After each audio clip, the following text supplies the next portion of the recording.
Now, Warren Ingram, our personal financial advisor, executive director at Galileo Capital, who Colin Cullis told us his part of the Money Show podcast is bigger than the Money Show podcast, which is fine. We don't have territories here, but I'm going to miss you next year, Warren. So as a final broadcast, please tell us how not to squander our December bonuses should we be lucky enough to get that old-fashioned thing called the 13th check.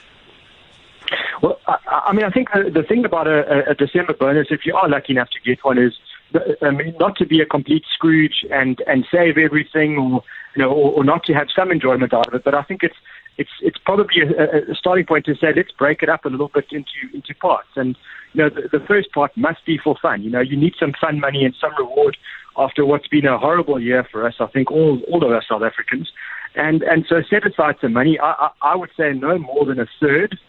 And use that for something fun, So depending on how much money that is, could be for holiday, could be for a meal, could be for a takeaway. It just depends on the size of your bonus. And then I think the other 2/3, you need to be a little bit boring, a little bit safe with that money. And to me, the starting point there is going to be, looking at your really bad forms of debt, your credit card or your personal loan or your overdraft. And just make sure that you use that money to knock those down. If you're lucky enough or planned enough that you don't have those, then I think set aside some emergency fund money.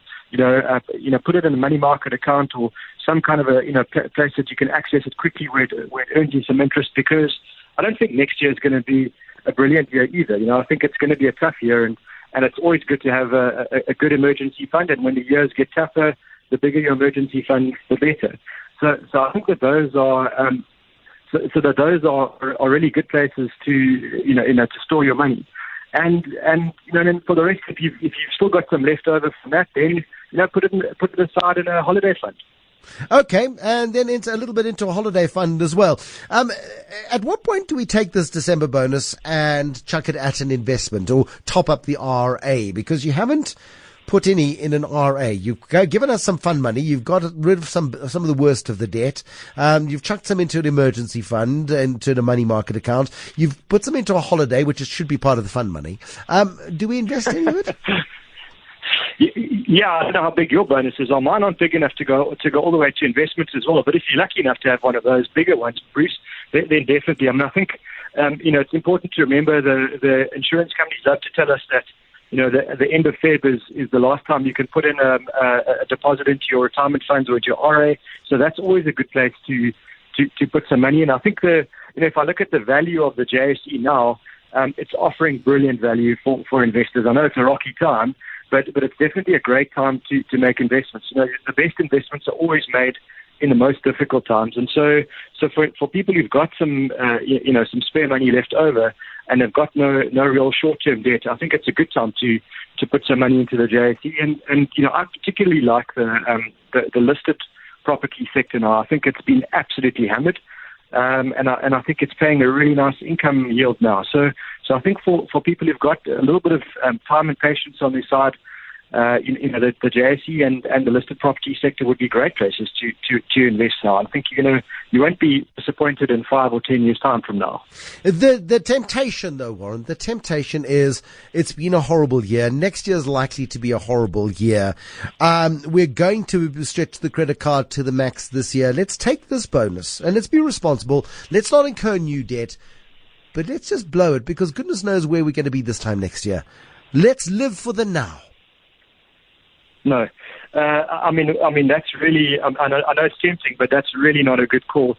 I think if you look at what's going on now, you want as much financial protection from volatile times as you can get, and the best financial protection you can give yourself is having money available to get you through those difficult times. If there are retrenchments or people losing their jobs in whatever form, then a kind of a financial safety net is huge. And if you've got a maxed credit card, that's not only a lack of a financial safety net, that becomes a massive weight around your neck that's going to sink you.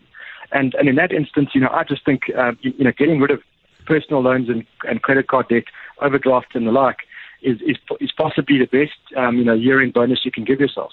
But don't run your money next year expecting a December bonus. You want to be in a position by this time next year that when your December bonus comes in, you take a third and you spend it on fun. You've already cleared your bad debts. You've already got the emergency fund in place. And next year, perhaps you can use 2/3 of your money to put into investments. If you can do that, then you've had a great financial plan for 12 months, and then you get the big fat Warren Ingram Noddy badge. Yeah, and then for once, Bruce Whitfield won't call me a Scrooge. But I think that's great. I think that would be the ideal planning. Thanks, Grinch. Warren Ingram. Warren Ingram. He's not been a Grinch this year, though. He's allowing you to have some fun with it. Warren Ingram, thank you. Personal financial advisor, executive director at Galileo Capital tonight. You're allowed to have some fun with your December bonus, but not too much. Treat yourself. Allow yourself a little bit of luxury. Allow yourself a little bit of joy. Allow your family a little bit of joy. They probably haven't seen as much of you this year as they would have liked to have seen you. So spread the love, but also just be responsible with the money. Let it get rid of some of your worries for you. That has got to be the best gift you can give everybody. There's a bit of a more of a smiley face and less of a burden on your own shoulders as you go into 2019. When it comes to music, you can't rely on talent alone. You need to practice and spend years learning your adult